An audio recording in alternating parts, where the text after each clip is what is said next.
And you know all those layoffs we've been talking about? These federal workers getting fired permanently since Friday during the shutdown? Setback now on that for the Trump administration, because in just the last few hours, a federal judge has stopped those firings for now, saying they are not legal. So that's where things stand as of tonight, as of Wednesday night. That's after, remember, a couple of unions sued last month over that so-called RIF plan. RIFs, that's DC speak for reductions in force. So this judge now says the Trump administration has taken advantage of the lapse in government spending and government functioning to assume that all bets are off. Bueno, señores, lo que está ocurriendo en los tribunales federales de Estados Unidos está marcando un punto de inflexión. Donald Trump se está encontrando con un muro que no puede derribar: los jueces federales. En cuestión de días, de semanas, me atrevo a decir de hasta meses, este ha sido uno de los muros más complicados para el trumpismo. Pero hoy quiero hablar exactamente de dos magistradas. Una es en California, otra es en Oregon, que emitieron decisiones que, aunque son de diferentes contextos, comparten un mensaje común: el presidente no está por encima de la ley. Lo más interesante es que ambas decisiones llegan justo cuando Trump está enfrentando a los demócratas con el cierre de gobierno. La primera de estas decisiones proviene desde San Francisco, donde tenemos a la jueza federal Susan Elston, que frenó temporalmente, uno de los intentos caprichosos de esta administración de querer despedir a miles de empleados federales durante este cierre de gobierno. Hablamos de que hoy por hoy estamos, si no me equivoco, creo que en el día 15 del cierre de gobierno. Ya hemos visto a miles de trabajadores que fueron cesados, despedidos, mientras que otros están con la incertidumbre de, perder su sustento. Recordemos que esto es algo que el mismísimo Trump confirmó hace unos días. Well, I call them Democrat layoffs. They're Democrat layoffs. They're causing it. We're ready to go back. You know, we have a record-setting economy. We have a record-setting country. Prices are way down. We're doing better than the country's ever done. And the Democrats hate seeing that. It's up to them. Anybody laid off, that's because of the Democrat. Pues bueno, señores, esta jueza fue contundente. El gobierno había actuado con motivaciones políticas, aprovechándose de la parálisis presupuestaria para imponer un modelo de control interno que viola la ley, o sea, los despidos masivos. Veamos de qué se trata. A federal judge is temporarily blocking the Trump administration from laying off thousands of federal workers during the government shutdown, calling the move unlawful. Today's order stems from a lawsuit filed by labor unions, including the American Federation of Government Employees. This comes as the White House budget chief is warning layoffs will likely reach, quote, north of 10,000. That's permanent layoffs, not just furloughs. The president of this American Federation of Government Employees union, Everett Kelly, joins us now. Everett, what is your reaction to the temporary block from this judge, and do you think it will hold? Well, Jake, first of all, thank you for having me. And I am ecstatic. I think that the judge made the right call. The judge has declared that this is illegal, just as we have always said it was illegal, and we will continue to fight this if we have to. Do I think it will hold? I think that ultimately, in the end, right will prevail because we're on the side of right. I think that it will. What does this mean for the more than 3,500 workers who have already been permanently laid off? Will they get their jobs back? Well, I think that what has happened, there was a RIF notice sent out. The action hadn't been taken yet. So I'm uncertain at this moment as to whether they're going to try to go through with those actions or let those actions lay in limbo until there was a final decision made here. Durante la audiencia, esta jueza declaró que tanto la Oficina de Administración y de Presupuesto como la Oficina de Personal estaban actuando como si las leyes no se aplicaran más. O sea, estaban imponiendo una estructura arbitraria sobre una situación que ellos mismos crearon. O sea, crearon el cierre de gobierno para poder aplicar este despido masivo. Este fallo, impulsado por la Federación Americana de Empleados Gubernamentales y la Federación de Empleados Estatales y Municipales, representa por lo menos los 800.000 trabajadores públicos o un poco más en planilla. Y claro, lo que está en juego no solo es el salario de, como vemos, miles de familias, sino que es también el principio de que un presidente no puede usar una crisis presupuestaria como un arma política. Ahora bien, del otro lado, a más de 1.000 kilómetros de distancia, tenemos a esta jueza federal Karen Immergut en Oregón librando su propia batalla legal contra los excesos militares del trumpismo. Este es otro caso, que es la orden de Trump por desplegar la Guardia Nacional en Portland, bajo el famoso argumento de restaurar el orden tras protestas locales. Curiosamente, amigos, esta jueza fue nominada al cargo por el propio Trump durante su primer mandato. Y bueno, pues en este segundo mandato se rebeló. Decidió bloquear por completo la movilización de tropas. Su orden, bastante clara: permanezcan en los cuarteles. No habrá despliegue en las calles de Portland. Esta es la segunda vez que esta jueza se enfrenta directamente a la Casa Blanca. En el primer fallo, que fue hace como una semana, ya había declarado ilegal que el presidente tomara el control de la Guardia Nacional Estatal, una prerrogativa que la ley reserva exclusivamente para sus gobernadores. Y bueno, les hago recuerdo de esa noticia. Hello, everyone. Welcome to the news at 10. I'm Kareen Winter. And hi there, I'm Courtney Friel, in tonight for Rick Chambers. Now at 10, a Trump-appointed judge grants an emergency motion to block the president from deploying some 200 California National Guard troops up to Portland. This decision comes after California and Oregon's attorney generals filed a lawsuit against the Trump administration for that order. KTLA's Carlos Acedo, live in the news center with the latest tonight. Carlos. Ladies, good evening. This is a temporary win for states' rights. A federal judge granted California's emergency court order against the Trump administration after the president redeployed California National Guard members to Oregon. President Trump was sidestepping the same federal judge's ruling, which blocked him from deploying Oregon troops to Portland. Tonight, Governor Newsom, he's claiming victory. California National Guard members were on their way to Portland following President Trump's order.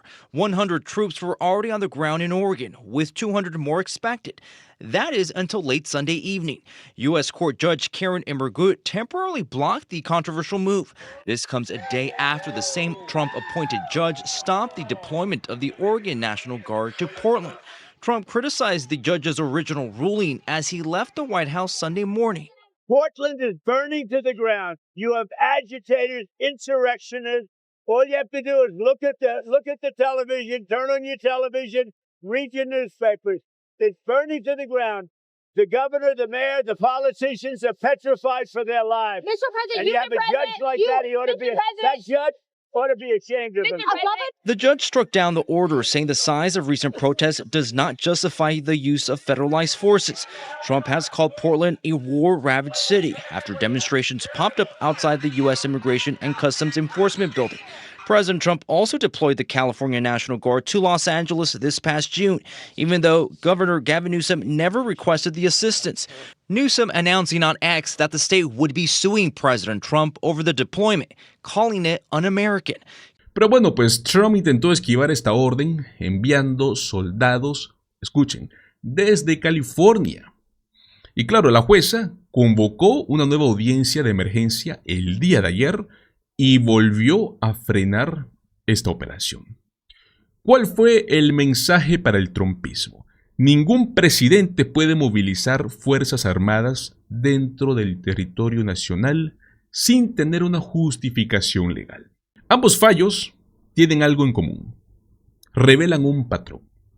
Donald Trump intentando sistemáticamente utilizar las instituciones del Estado como un instrumento de poder personal, manipulando las leyes federales, solo para castigar a quienes o no lo obedecen o por querer imponer sus decisiones a la fuerza.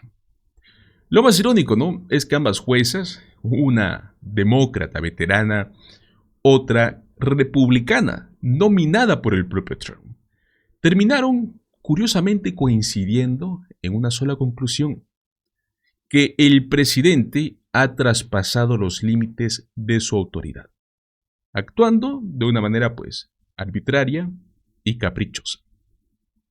Ahora bien, señores, quiero que hablemos un poco de algo que no hemos estado tocando recientemente el tema, y es de las tácticas extremas que esta administración está impulsando con el tema de ICE. Tácticas que ya están generando mucha indignación, incluyendo dentro de sus propios aliados. ¿Y por qué es que esto representa una amenaza, en esta ocasión sí es real, una amenaza real para la seguridad en Estados Unidos? Hemos visto en las últimas semanas varios informes que han revelado cómo agentes federales de ICE, bajo órdenes directas del gobierno trumpista, están utilizando estas tácticas peligrosas en ciudades como Chicago, como lo hicieron en Portland. Hablamos desde choques intencionales con vehículos civiles, hasta lanzar gas lacrimógeno y bombas de humo contra simples manifestantes o periodistas. Incluso vimos ese video de la mujer que solo estaba tocando una clarineta frente a un centro de detención. Mientras todo esto ocurre, el Congreso, liderado por republicanos, dicen que no han cruzado la línea. Veamos de qué se trata. The president going after the Justice Department and trying to turn it inside out to become a place where law and facts don't govern charges, and instead he gets a Russia-like set of indictments against any opponents that he doesn't like. We have watched the cozy links between Donald Trump and his own appointees. He's now run through more FBI directors than most presidents, and it's on display at the White House. What you're seeing here is a total change, and in concert with the revenge cases, it's a problem from a rule of law perspective. The president inviting the FBI director Patel and the Attorney General Bondi, and they spoke about his agenda and going at only certain parts of the country, for example, cities and places that the president views as some sort of hostile territory because they happen to be governed by an opposition party, which, remember, very recently he's threatened more charges, for example, threatening to indict and jail the mayor and governor of Illinois. And these are not idle threats when you see the many indictments we've already covered. Here's what it looked like today.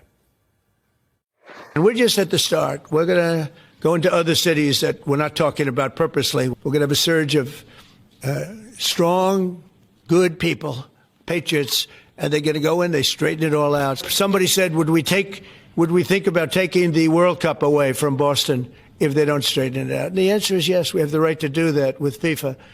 So if we think that LA is going to be bad, or we think that applies a little bit to the Olympics too.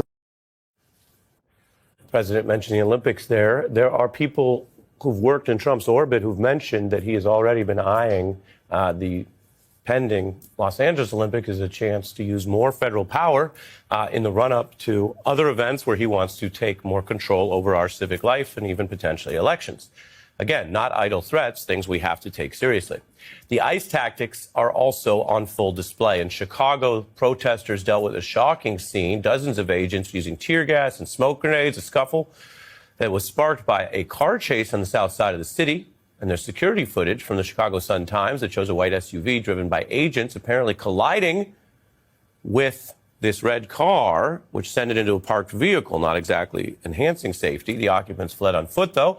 They were arrested. DHS says they were undocumented or illegal immigrants. But the Sun-Times report says the apparently intentional crash was a risky move by law enforcement. Chicago police, of course, quote, barred from causing a collision with another vehicle during a pursuit. Other police departments ban or restrict that maneuver. And this is not exactly isolated.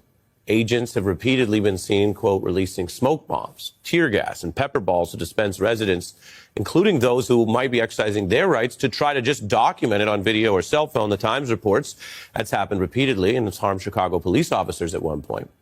A community outrage in Oregon, where a woman was playing the Ghostbusters theme on a clarinet. This was outside a Portland ICE facility, and that was enough to get arrested. She was also tackled. That is the kind of force we are seeing routinely. Local news has a video of her pinned to the ground with the clarinet in the mud to her side. The Speaker Johnson is fine with it. Take a look. Where's the limit for view on what's acceptable conduct for federal law enforcement? And when is it incumbent on Congress to step up and demand oversight? To demand oversight on federal law enforcement? Well, I've not seen them cross the line yet, and that we have committees of jurisdiction who have that responsibility, but it's not risen to that level. Johnson saying it hasn't risen to that level. Later in the program, we will show you some conservatives who think it's way over the line, including a major MAGA voice, Joe Rogan, who hosted the president last year and now says ICE is way over the line and no one with a heart would support what Trump is now doing. So there is dissent, there are concerns, and there is the raw evidence out there, as we showed you tonight, while some Republicans say everything here is just fine. Melissa, those tactics, something as allegorical as a musical instrument falling to the side while this woman is manhandled, etc., and in some other cases, video that seems to suggest the federal officers were the source of danger, not there to fix it. You know, again, this is all really alarming. This goes beyond simply enforcing federal immigration laws. It's creating public safety problems. It's also, and I think this is the real point, chilling dissent. I mean, the idea that someone playing a clarinet with the Ghostbusters theme song, she's not there to obstruct the issue. She's there to call attention, to dissent, and she's not being permitted to do so. So we are seeing individuals who have First Amendment rights, who are permitted to be there. They're not obstructing the law enforcement process, and yet they're being manhandled. We've seen this with journalists. We've seen this with bystanders, with family members. It's gotten to the point where the punishment seems to be the fact that you get manhandled by ICE no matter what you're doing, that this is just supposed to happen. No one is supposed to be a witness. No one is supposed to raise any objections to it. And if you do, then there are consequences. Yeah, and we're playing this up here, and we'll leave some of this up because it is important that people see this. We all understand that what's happening in your block or your community tends to affect people more than something elsewhere. But the president's made it very clear. I'm showing this video on repeat for people to understand. The president is saying this is coming to a town near you. So if it's not in your town yet, it's coming. He's named off different towns. He's talking about different excuses like sporting events, international sporting events, which are quite common. Many countries have security for that, and saying we'll either take it away or we'll do more in L.A. We're going to do more other places. This is happening. I think people have to understand that's the repercussions, and it's not going to be exempted from you just because you're in a farther away place that's not on the list yet. That's the background, Leslie, the use of force for what's going on at the Justice Department where you served. Jack Smith is incredibly careful. He's just spoken out in this interview with Andrew Weissman, who I mentioned is a former colleague of his and an MSNBC analyst. So in news world, we don't look at it as the exact same as a completely independent conversation, but it certainly was newsworthy. And Smith is so careful. I mean, he's prosecuted people without fear or favor, war criminals, corruption cases. He went after John Edwards. People said, oh, that's a big Democratic politician. He said, well, I'm just going after the evidence. And that's what he says he did in the Trump case. Now we're hearing for the first time, and that's by way of introduction to him, saying that the deal that the Trump administration blatantly, publicly admitted to cutting with Mayor Adams was an exchange. And he says that's wrong. He's never seen anything like that. Take a look at this on Mayor Adams. Nothing like what we see now has ever gone on. This case in New York City where the case against the mayor was dismissed in the hopes that he would support the president's political agenda. One, do you share his view of the public evidence on that? And two, what do you think overall of what he's saying and how he is, I think, sounding an alarm, but doing it in his careful way? So, yes, I agree with him. I've never seen anything like that. I used to work, by the way, in full disclosure, with Jack and Andrew, overseeing both of them. That was an extraordinary development, that whole Adams case. I'll jump in just to say, in your normal diplomatic way, you're mentioning you were their boss. Correct. Yeah. And I think, I've never seen anything like that. I think Jack did discuss it in a very measured way, as he's wont to do.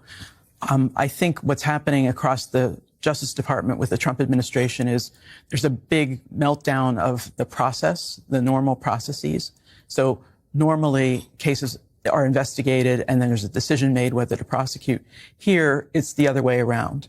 It appears that there's a decision made that somebody must be prosecuted. Jim Comey, Letitia James, and others must be prosecuted. And then there's an effort, sometimes more strenuously than others, to actually build some kind of a credible case. Mm-hmm. Yeah, it's striking. And have you seen him be this concerned in public before? I mean, he's so rarely speaks out that I don't think we've seen this. I don't think he's spoken out until this, at least not that I've seen. And I've known Jack for quite a while, but I frankly have not spoken to him since he took the special counsel assignment, because I just didn't think it was be appropriate.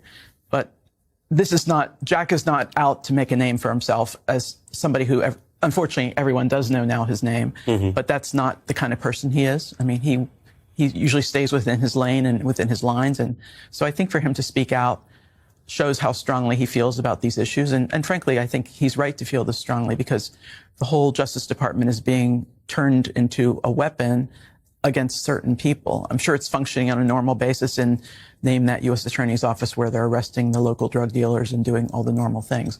But this is a very different setup. Yeah. Professor Murray, he also talked about what's failing on the results. One of the annoying things about us lawyers sometimes is because we're steeped in law and rules, we talk a lot about those things and process, and it matters. But sometimes people listening say, process. What's happening? What is the result? And he made a very important point I want to play here. It's about 30 seconds, where he says, the way the DOJ is failing now means that our national security and our experts are actually compromised. And while no one's rooting to learn the hard way what that leads to, he's very clear on that. And he gave the example that everyone remembers, which was the wanton disregard for the security rules, which could potentially be illegal in the signal chats and extra. And he says, at a minimum, you'd look into it. That's what you're there to do. There's a national security division for a reason. And he is saying he doesn't believe that the DOJ currently is allowed or is doing that if somebody's on whatever team, Team Red. Take a look at this moment for your reaction. If you think getting rid of the people who know most about national security is going to make our country safer, you do not know anything about national security. People in the Defense Department using Signal to communicate with each other about war plans, clearly classified information. I can tell you, Andrew will tell you, there is no administration, Republican or Democrat, that does not open an investigation in that situation. He's saying from his expertise, these policies aren't only wrong, but running the DOJ this way will endanger us, will make us less safe. Yeah, I think that's clear. I think a number of people have said this over the course of the last 2 months. The cuts in the federal agencies, the jettisoning of staff, career staff who had real expertise but are not perceived as being Trump loyalists, has actually made us less safe than we should. Bueno, amigos, esto es un reflejo de un patrón clásico. El uso de la fuerza como un mensaje político. Donald Trump ha convertido a ICE en ese brazo de intimidación, utilizándolo como la seguridad nacional, la excusa perfecta para poder justificar abusos. Que yo se los aseguro, en cualquier otro contexto esto sería totalmente inaceptable. Lo más grave es que ni siquiera lo ocultan, no quieren esconderlo. Públicamente te amenaza con enviarte más agentes a las ciudades, como él dice, ¿no?, hostiles, entre comillas, demócratas. Habla de quitar eventos internacionales en lugares que no le gustan. Y nos presenta todo esto como una cruzada patriótica. Que para mí eso no tiene nada de patriotismo. Eso es autoritarismo puro. Cuando un gobierno utiliza la fuerza del Estado para castigar a la disidencia, ya sea protestas pacíficas, ya sea un alcalde o alcaldesa que no te obedece, ya deja de ser un gobierno democrático. Incluso escuchamos, ¿no?, analistas conservadores, figuras muy conocidas como Joe Rogan, reconociendo que esto se ha ido demasiado lejos. Cuando hasta tus propios seguidores te empiezan a decir que esto está mal, es porque el abuso ya es evidente. Yo sé que aún así hay quienes defienden estas tácticas, diciendo que son necesarias para proteger al país, para enfrentar la inmigración ilegal. Qué mentira más conveniente. Porque si realmente se tratara de seguridad, ICE estaría concentrado realmente en operaciones efectivas, no en salir a teatralizar una represión en plena calle solo para complacer el capricho del presidente de turno. Amigos, esto es propaganda autoritaria, así de simple. Trump utilizando a ICE como su ejército personal. Pero bueno, ¿qué opinan ustedes? ¿Creen que estas tácticas son una muestra de poder o un abuso total del Estado? Los invito a que me dejen sus opiniones en la caja de comentarios. Muchísimas gracias por acompañarme en este video. Recuerda, como siempre, déjame tu like, comparte el contenido y suscríbete a nuestro canal. Nos vemos en el próximo video. Hasta luego.